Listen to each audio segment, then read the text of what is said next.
Méditation du 24 janvier. La jeune fille qui a brisé le modèle. Au 6e mois, l'ange Gabriel fut envoyé par Dieu dans une ville de Galilée du nom de Nazareth. Luc 1, verset 26. Tu as peut-être déjà entendu l'expression « Si vous voulez des résultats différents, ne faites pas toujours la même chose ». L'histoire de Marie illustre parfaitement ce dicton. Si tu es familier avec l'Ancien Testament, l'Annonciation évoque un schéma retrouvé dans certains récits anciens, tout en étant différent. Dans Genèse 18, Dieu a rendu visite à Abraham et Sarah et leur a promis un fils, Isaac. Dans Juge 13, un ange a annoncé à Manoah et à sa femme la naissance de Samson. Dans Luc 1, Gabriel est venu voir Zacharie et a prédit la naissance de Jean-Baptiste. Ces histoires ont 3 éléments communs. Premièrement, les couples étaient âgés. Deuxièmement, les femmes étaient stériles. Et troisièmement, un des époux hésitait. Sarah a ri, voir Genèse 18, verset 12. Manoah a demandé à l'ange de revenir, voir Juge 13, verset 8. Et Zacharie a douté, voir Luc 1, verset 18. Ainsi, lorsque nous lisons l'histoire de l'Annonciation, nous nous attendons à trouver un couple âgé et stérile.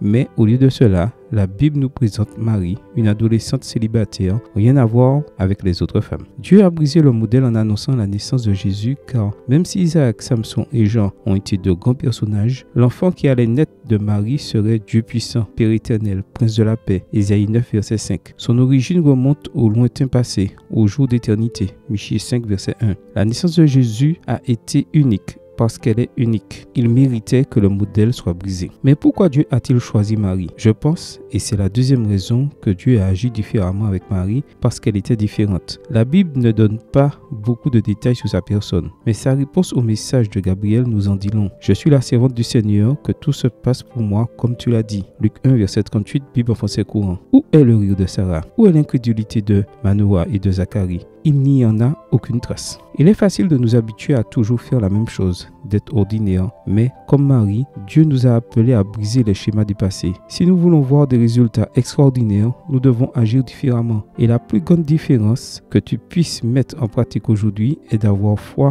en Dieu. Comme Marie, le Seigneur t'invite à faire confiance quand les autres doutent, à croire quand ils rient et à accepter la volonté de Dieu quand il demande des preuves. Relèveras-tu, comme Marie, le défi d'être différent? Amen. Bonne journée à toi et que le Seigneur te bénisse.